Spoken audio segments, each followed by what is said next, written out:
What if I told you there's a declassified method to not only survive the next 5 years, but to dominate them? The CIA doesn't use crystal balls to predict the future.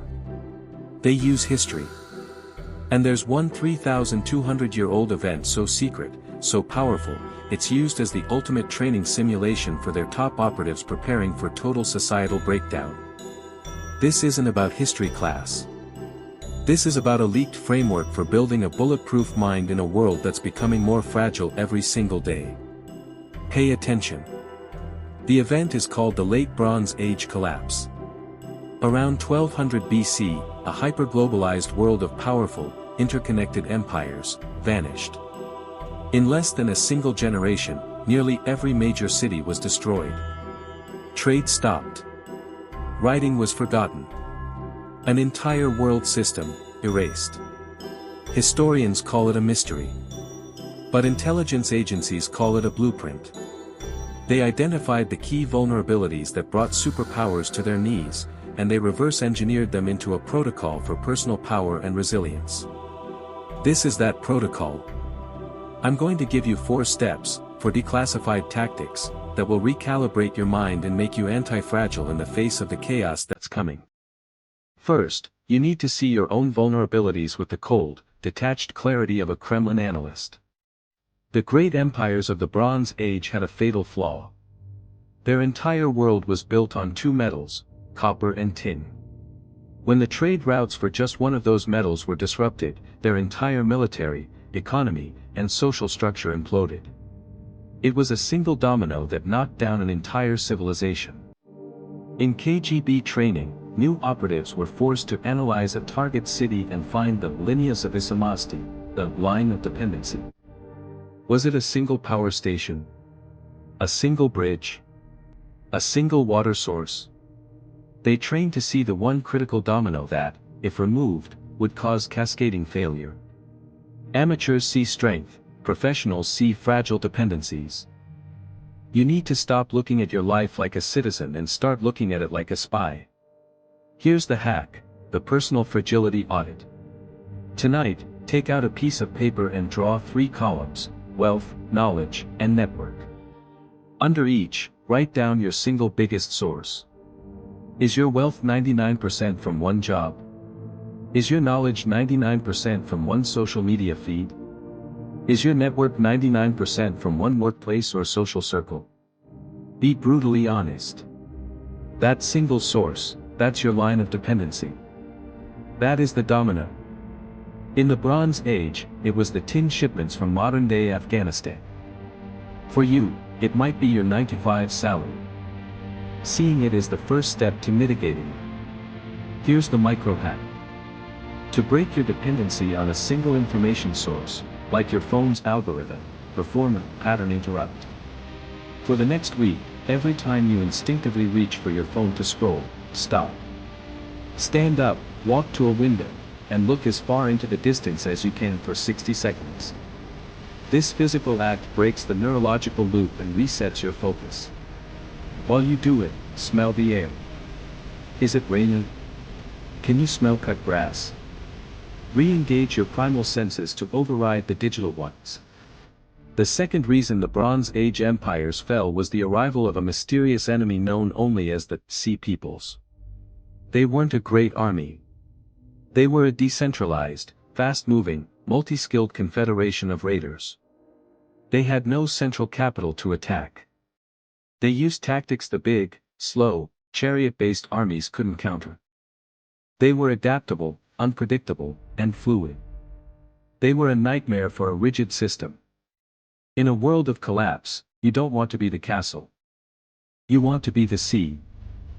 U.S. Special Forces operators aren't trained to be the strongest guy in the room, they're trained to be the most adaptable. A Navy SEAL isn't just a shooter. He's a medic, a communications expert, a linguist, a demolitions man. This is called skill stacking. It makes them an unpredictable, multi-purpose asset who can thrive in chaos, far from a traditional chain of command. They are the modern evolution of the Sea Peoples. Your hack is to stop being a specialist and start asymmetrical skill stacking. Don't just learn skills related to your job. Learn one skill from 3 completely different domains. A digital skill, Python, video editing, social media marketing. Something you can do from a laptop anywhere. A physical skill, gardening, basic mechanics, water purification, first aid. Something real, tangible, that works when the power is out. A human skill, public speaking, negotiation, leadership. Something that works face to face. A man who can code, grow his own food, and command a room is not a specialist. He is a force. He cannot be easily replaced by AI or made redundant by a market crash. He is fluid. He is a modern C person. Microhack for rapid learning. When you practice your new skill, listen to 40 Hz binaural beats on headphones. It's a specific frequency shown to increase focus and gamma wave activity in the brain. Chew a strong, unusual flavor of gum, like cinnamon or clove. The unique sensory combination of the sound and the taste creates a powerful neural link, anchoring the new information in your memory. The Bronze Age empires were built on a model called the palace economy. Everything, all the food, all the knowledge, all the wealth, was collected and stored in a central palace. It was incredibly efficient. Until the palace burned. And when it burned, everything was lost. The writing, the records, the grain stores. An entire society's memory and wealth, gone in one night because it was all in one place. Your life is a palace economy. When the CIA trains an operative for deep cover, they teach them the rule of 3. Never rely on one of anything. You have 3 identities, 3 escape routes from a location, 3 independent sources of cash.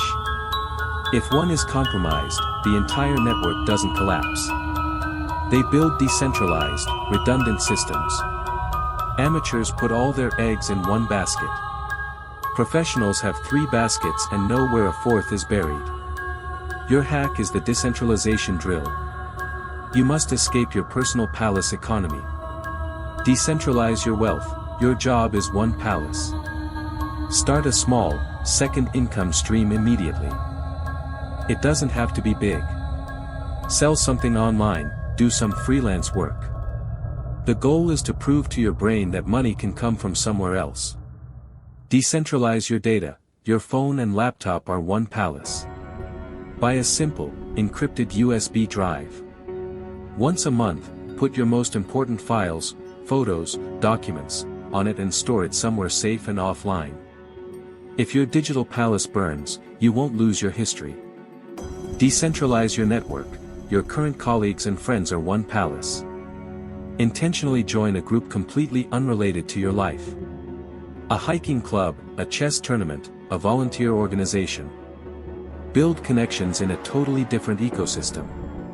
Microhack. Use a specific color to trigger your decentralization mindset. Get a single blue-colored notebook.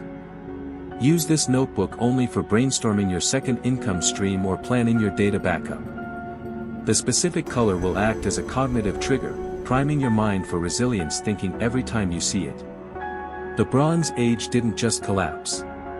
It was replaced. The technology that defined the era, complex, expensive, centrally controlled bronze, was made obsolete by a new, disruptive technology, iron.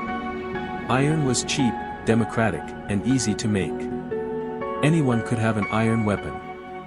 The old empires, with their bronze-wielding chariot armies, couldn't adapt. They clung to their old, superior-in-theory technology while scrappy upstarts with cheap iron tools and weapons overran them. The survivors of the collapse weren't the strongest. They were the ones who embraced the new fire. Intelligence agencies call this threat adaptation. They have entire departments dedicated to a single task, identifying the single piece of technology that could make their entire multi-billion-dollar spy satellite network useless overnight.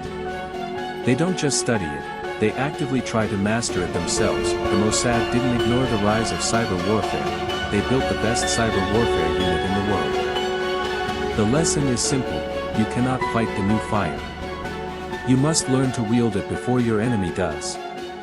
The new fire of our age is artificial intelligence. And it is here to make your current skill set obsolete. Your hack is the discomfort protocol. Instead of fearing the AI that could take your job, you will force yourself to use it. Identify the single most valuable task you perform at your job. This week, your mission is to use AI to do 20% of that task for you. It will feel clunky. It will feel wrong. You will be tempted to do it the old way. Do not force yourself through the discomfort. Learning to pilot the machine that is coming for you is the only way to ensure you're not replaced by it. You must become the man with the new iron sword while everyone else is still polishing their bronze heirlooms. Microhack: to enter a state of deep focus when learning a new technology, use the obsidian focus technique. Work in absolute silence for 25 minutes. No music, no binaural beats. Before you start, look at a pure black screen for 30 seconds. This sensory deprivation forces your brain to latch onto the new information with incredible intensity. It's the mental equivalent of forging iron in a dark smithy. The Bronze Age collapse isn't a history lesson. It's a declassified intelligence briefing delivered to us across 3 millennia. It's a warning and a playbook. A blueprint for how systems die, and how individuals can be reborn from the ashes, stronger than before. The world is fragile. The systems are cracking. This is not a cause for fear. It is the single greatest opportunity of your lifetime. So if you are done being a passive citizen in a crumbling palace, if you are ready to forge an iron mine, then smash that like button as a declaration of intent. Subscribe and hit the bell, because the protocols I share here are not for everyone. And share this video with one person you know who is still clinging to their bronze sword. And remember, if you master this framework, don't be surprised if you get a recruitment call. The smart ones are always watching.